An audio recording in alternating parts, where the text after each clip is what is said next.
Hi guys, welcome back to the channel. I'm Office Bloke Daz. I'm Gaynor. Office Bloke Aidan. Here we are, three of us. If Patreon's your thing, check out the link in the description below. Loads and loads of stuff on there. Some new stuff as well. There's a sports tier on there now as well. So if you're into sports, check it out. This is crazy. Here's what happens if someone invades the US. No one's going to invade the US. No, That would be crazy. You've got to be absolutely nuts if you have. You know what I mean? There's got to be something seriously wrong with you. And You're going down. The only countries that might do it is, well, listed there, aren't they? Russia and China. Yeah. You know, they're the only two sort of like Crazy enough.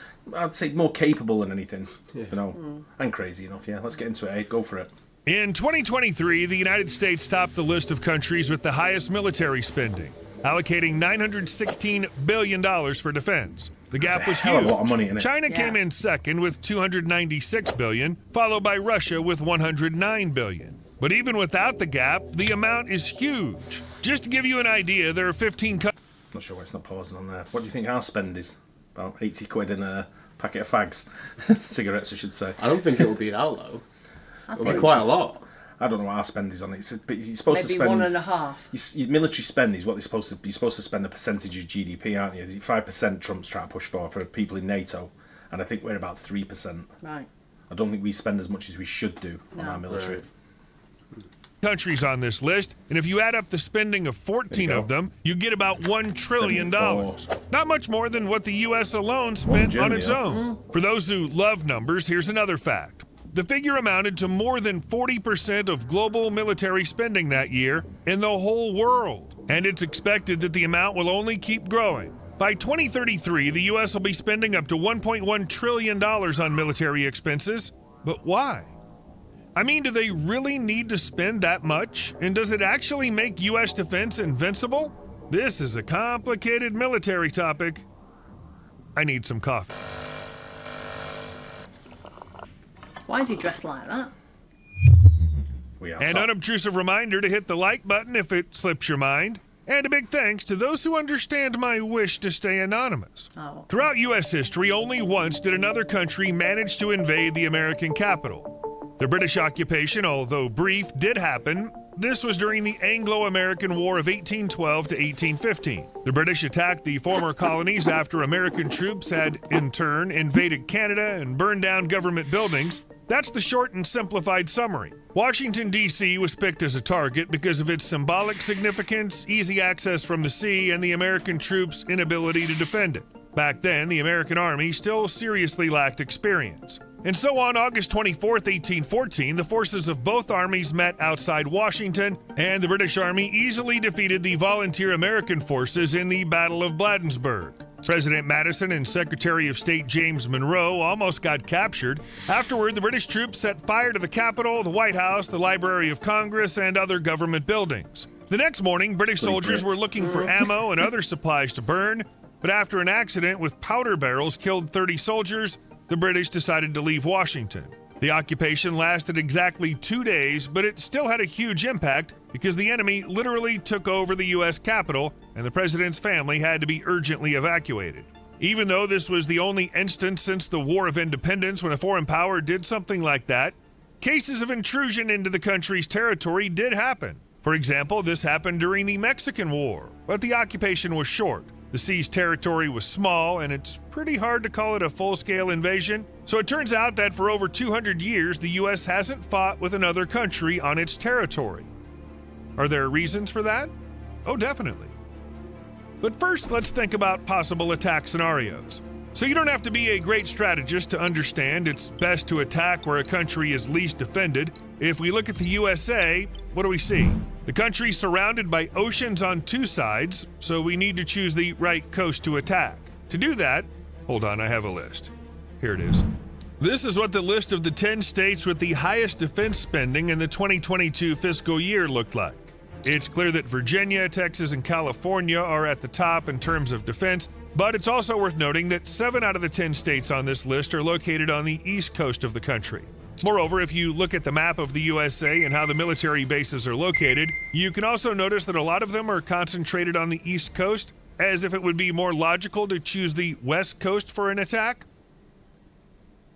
Some experts discussing geopolitics online suggest that an invasion could be launched from the Gulf of Mexico to cut the country off from a significant portion of its oil supplies. However, there are two major caveats to consider. First of all, the U.S. has a strategic oil reserve for situations like this, and it's quite substantial. Secondly, an attack from the Gulf of Mexico puts the opponent in a tricky spot. In response, the U.S. could hit them from 3 different sides. In short, this idea isn't great. But of course we can't... As soon as you go into the Gulf, it's called the Gulf of Mexico still. Yeah. I don't know if he's changed it now to Gulf of America. They're trying to do that, aren't Yeah. Yeah. But if as soon as you go in there, you're surrounded pretty much, aren't you? Yeah. For the most part. Sitting Like you say, the way it hooks around with Florida all the way down through to Texas around there, you kind of just sat in a basin, just waiting to be pounded. say with 100% certainty where an attack on the U.S. might be planned. It all depends on the opponent, the nuances of their tactics, the situation at the specific moment in time, and all that. And only if we rely on some arguments can we assume that an invasion might happen from the western side, simply because there's less firepower there. On the other hand, this difference in firepower is very small, so it's unlikely that choosing one shore over the other would provide any serious advantage. But what if there's a land invasion? There are only 2 options here because the United States only shares land borders with Canada and Mexico. Meanwhile, all 3 countries are, at the moment, in neighborly partner relationships. A free trade agreement has been signed and they all gain from the partnership. And not only from it, the U.S. and Canada have long been partners in defense and national security, plus mutual trade and investment between Canada and the U.S. support millions of jobs. To break such relationships, there has to be a really strong reason. And to be honest, I can't think of one. In short, the scenario where an invasion starts from Mexico or Canada is unlikely, at least under the current circumstances. Also, the military strength of Mexico and Canada falls short compared to that of the U.S. Plus, when countries are next to each other, they can quickly launch a counterstrike, and the U.S. definitely has the means to retaliate. No one would start a conflict with a clearly more powerful foe. But let's just assume that something happened. I don't know, a strange virus made everyone super aggressive and made them attack the neighboring country. Because there's a vast desert in the southwest United States, invaders from the south will have to move either to California or Texas. Yep, you remember right. These are 2 states with the most personnel, and they're the ones focused on the defense industry. Not the best spot for an attack. What about the north and Canada? Well, the invaders will have to cross the Great Lakes to get to the major cities, or at least they'll need to force a few serious rivers. In most areas along the U.S.-Canada border, potential invaders will find plenty of stunning national parks. It's really very beautiful there, but from a military value perspective, the territory, well, it's pretty much pointless. Canada has that kind of beauty too. Plus, in the event of an invasion, all those national parks would likely be filled with military personnel ready to defend. From this perspective, the terrain of the southern border, which is the border with Mexico, is more fitting for military operations. There aren't huge parks with forests and lakes, but there's the largest military base of the U.S. Army right in Texas, and launching an attack on the country in a spot like that would be extremely challenging. Looks like any land attack options are a no-go. So we'll have to think about attacking from the ocean on the west coast. But it's not so easy here either. I mean, this option... I said before, I think any military attack now, or any kind of warfare, would be done via cyber warfare, number 1, or interballistic. What do you call it? What do you call it? Intercontinental ballistic. So long-range missiles that are coming in. I don't think any ground defence will be coming in. I just don't think. I can't see it. No. Not into the USA anyway. No. They're definitely not. No one's going to do that. No one's daft enough to do that. Well, we watched a video the other day, didn't we, where they were saying where they could shoot from and land. Yeah. But when you look at the USA, it's almost like a strategic football match. The way they positioned all the military bases around certain areas and thinking, well, if you come in, you're going to have to go that way. Yeah. Got you blocked. If you come in that way, we've got you blocked. It's like coming in, enemy running routes, and then saying, right, no, we've got them blocked. Yeah. Cut them off. You're going to have to punt it. Option is better than going overland and heading straight for a military base, but it's way easier to say, we're attacking the west coast of the U.S. than to actually do it. Mainly because the Atlantic and Pacific Oceans are 2 huge bodies of water that serve as natural barriers, keeping North America apart from Europe, Africa, and Asia. Before launching an attack on a country from the sea, these obstacles will need to be overcome, and it has to be done somehow without being noticed. This is hard. Transporting military troops and gear takes time. And during that time, the enemy will be extremely vulnerable in the open ocean, And the U.S. definitely won't just stand by and watch as a fleet from some country heads their way. So the ships will start bombing and sinking them using any available methods. The enemy will have to decide which ships to use for moving equipment and personnel. Larger ships are slow, heavy, and exposed, while smaller ones are at risk due to their limited range. The smaller the ship, the tougher it'll be to cross the ocean. And even if you manage to pull off such an operation, you won't win the war by shelling the shore from ships. You'll have to land troops. These operations are called amphibious assaults, and they're considered some of the most complex and dangerous in any war. With the U.S. having enough time, they'll be able to pull troops to the shore, and in the end, the invasion will probably not even start. The enemy will be defeated, unable to land on the shore or immediately after landing. So it turns out that for such an invasion to succeed, the U.S. Army would have to be unbelievably weak, while the enemy's army would have to be unbelievably strong. A scenario that's as far from reality as you can get. A good example of what a landing on the shore looks like is the landing of American, British, and Canadian troops in Normandy during World War II. This landing is the largest amphibious invasion in human history, and it was only successful because the enemy was misled. If the German command had known the exact date and location of the landing, all subsequent events would have unfolded quite differently. And even though basically the Allied forces only had to cross the English Channel, such an operation still took several years of preparation and a ton of strategic maneuvers. Although it only took about 24 to 36 hours to actually cross the channel. Now imagine you have to cross an entire ocean. And the ways to track the enemy have changed a lot since World War II. Yeah. Regardless of the size of the forces or their weapons, all of this needs to be delivered across a vast, unprotected stretch of ocean. Well, or by air. But in any case, the naval and air power of the U.S. can wipe out any opponent long before they reach the coast. Some experts even say that all the fleets in the world don't have enough aircraft carriers and amphibious assault ships to break through the U.S. Navy. There won't be enough fighter jets to gain air superiority either. So maybe the two oceans on either side of the U.S. are the main reason why no one has invaded the country for 2 centuries. The U.S. is just too far away to get troops there. In any case, pulling this off quickly and without being noticed so that the U.S. troops can't get ready for the landing isn't going to happen. But the country has done everything it can to make something like this just plain impossible. First off, we should thank the military satellites, which are specifically made for gathering intelligence, navigation, and military communication. As of December 2018, there were 320 known military or dual-use satellites in the sky. Half of them belonging to the U.S., and the rest are split between Russia, China, and India. But these are very, very rough figures. Due to the high level of secrecy surrounding satellites, it's almost impossible to estimate how many exactly are in orbit. A satellite was first used for military-related purposes. It was a photo reconnaissance mission. The U.S. was the pioneer in this field, starting to work with military satellites back in the 1950s. For a while, the country even wanted to equip them with weapons to attack targets on the ground, but then they dropped that initiative. Today, satellites can track the movements of enemy forces, gather data, and send it to the relevant agency, and satellites work all the time. With such a level of aerial surveillance, sneaking up on the U.S. is just impossible. No way, unless you dig a tunnel under the ocean. Military satellites don't just track enemy troop movements. There's also the Defense Support Program, and its satellites detect missile launches or spacecraft, even nuclear explosions, all using sensors that pick up infrared radiation. Wonder how it is to take out the specific satellites. What do you mean? To actually, like Space Wars, where you go in and you're taking out satellites, the ones that are under surveillance, taking out satellite bit, not one at a time, but if you sort of like interacted with them and disabled them somehow.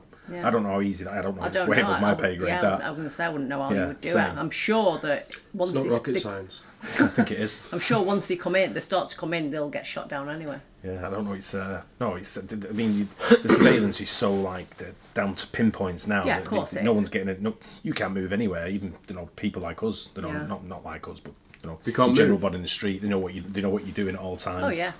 So even a sudden airstrike with missiles is off the table. But technologies for early detection exist not only in space. For example, there's a system called Relocatable Over-the-Horizon Radar. It's designed to provide wide-ranging surveillance of both aircraft and ships. This system covers a wedge-shaped area of 64 degrees at a distance of 575 to 1,865 miles.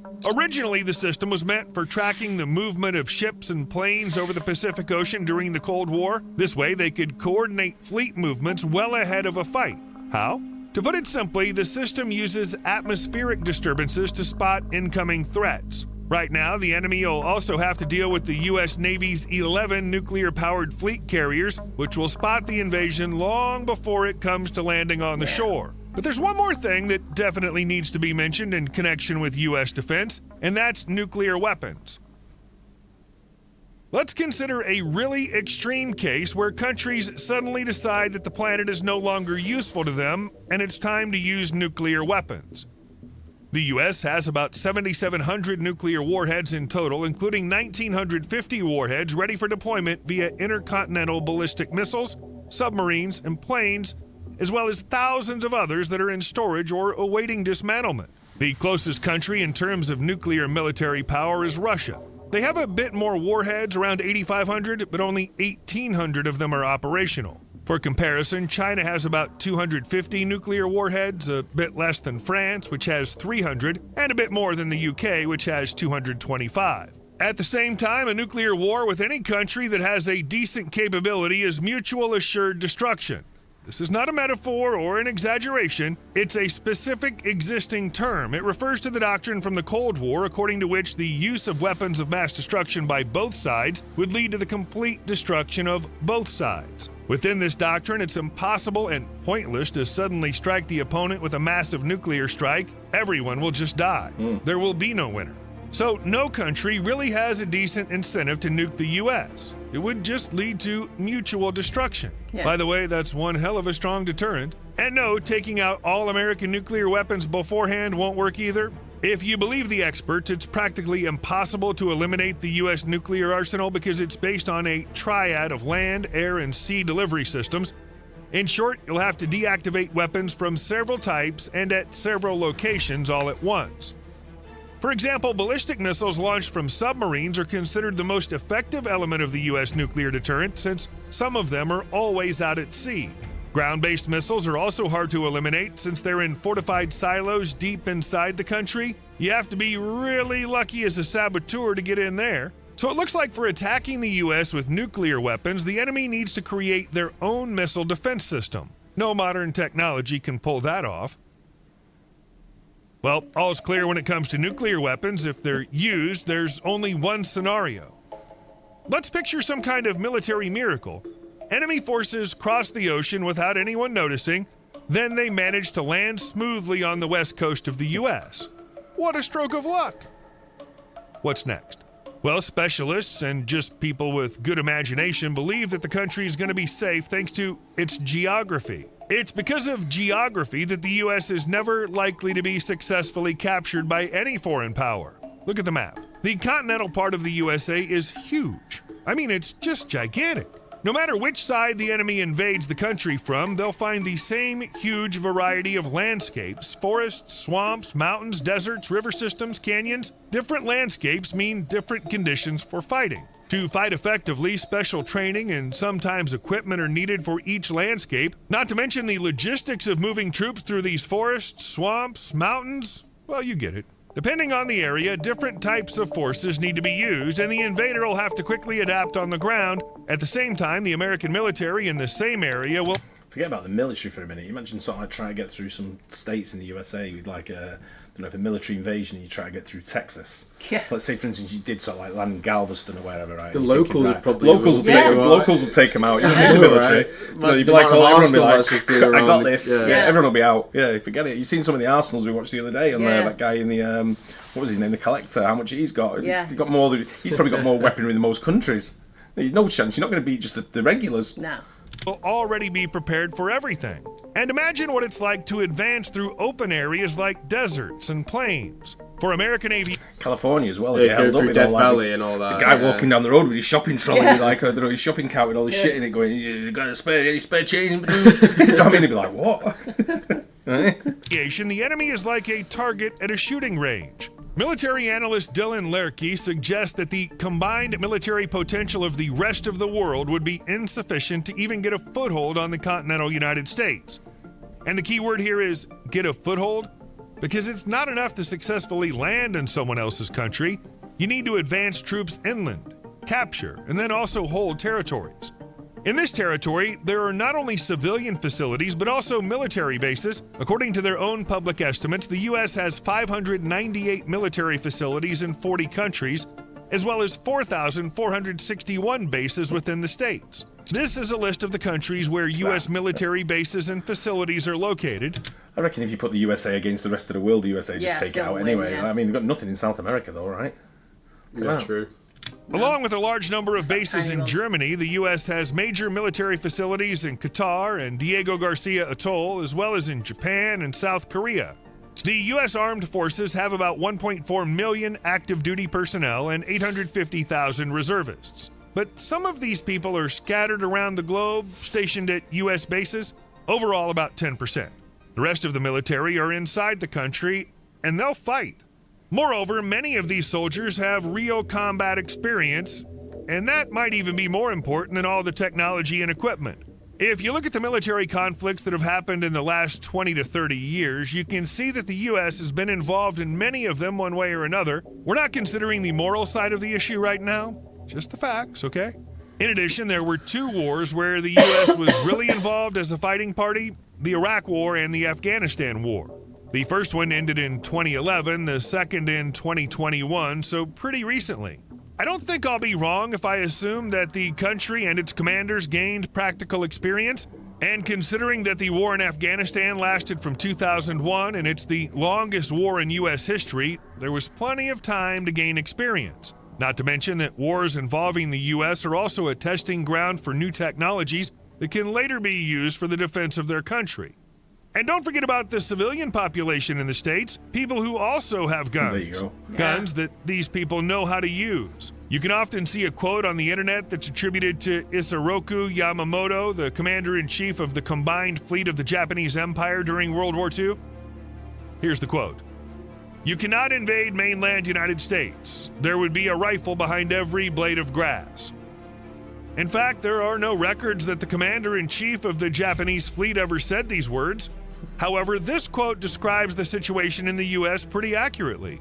A new study published in the journal Injury Prevention on July 25, 2024, showed that of all gun owners, 78.8% own their firearms for protection. 58.1% of gun owners carried their weapon outside their home in the past 12 months. 72% of gun owners named protection as the... Surely that wasn't like just nip into the shops with a rifle out strapped around my back. Just going to go and get some milk. Yeah, I know, right? Yeah. That's a rifle there. Yeah. major reason for owning a gun, while 91% said it was the major or minor reason. And it's not exactly a new thing from recent years. Since 1972, the percentage of American households that own at least one firearm has stayed pretty stable, ranging from 37 to 47%. In 2023, around 42% of U.S. households had at least one firearm. In fact, more than 175 countries around the world allow their citizens to own firearms, but the USA is in first place by a huge margin. Next are the Falkland Islands, Yemen, and New Caledonia, but they have 2 to 3 times fewer guns per capita. Well, I'm not making any bold statements, but we can assume that in the event of a potential invasion, ordinary Americans won't just sit on their hands, especially since many actually know how to shoot. New nuclear weapons. Would love it. In June 2024, the U.S. Air Force conducted a test launch of the Minuteman III intercontinental ballistic missile to provide confidence in the lethality and effectiveness of the nation's nuclear deterrent. To showcase their power, the military also released video footage and photos of the missile, which, let's be honest, are seriously impressive. The rocket launched on Tuesday, June 4th at 12:56 a.m. local time from Vandenberg Space Force Base, located north of Santa Barbara. I always wonder about countries like, say, the USA, where it's where a lot of people do have guns and things like that. Is if I don't know what the voting turnout is. The voting turnout here in the UK is very low compared to the population. Yeah. So it's quite a low turnout for people who vote. Don't know what it is in the USA, but I imagine if you said, there's an election coming up, you need to come and vote. How many people turn out to vote? But if you said there's a war coming, we're being invaded, you need to register to fight. I wonder what the turnout would be. It'd be a lot higher than what it would be to vote. Yeah. Do you know what I mean? Yeah, people would be turning up with all kinds of... People would be turning up with carts Hand behind them grenades. and everything, like fully like Johnny Rambo. You'd be like proper all like headbands on and everything. They'd be there with the guns and where do a sign. Yeah, people would be... It's too... Like I say, I said it before, it's too patriotic. But then you'd just be in the army, wouldn't you? No, but not if you're a civilian. You're not in the army. But if they said we need civilians to fight, we're being invaded. No, I know, but if you've you're got to really register. wanting to do that, then you would just be in the army, is what I'm saying. Well, no, A lot some of people people don't are want to too join the old. militaries. A lot of people just gun fanatics. Yeah. You know, they love the guns. Yeah, And it's but that's the the way it is in the USA. Of like a lot of people, you know, they have the right to bear arms. But if they said you got to come and sign up down here to register to fight as a civilian, there'll be the queues will be everywhere. It'd be massive. Barbara, along the coast of Central California, an intercontinental ballistic missile standing 60 feet tall had a warhead that flew about 4,200 miles and landed near a remote military base in the Marshall Islands, deep in the central part of the Pacific Ocean.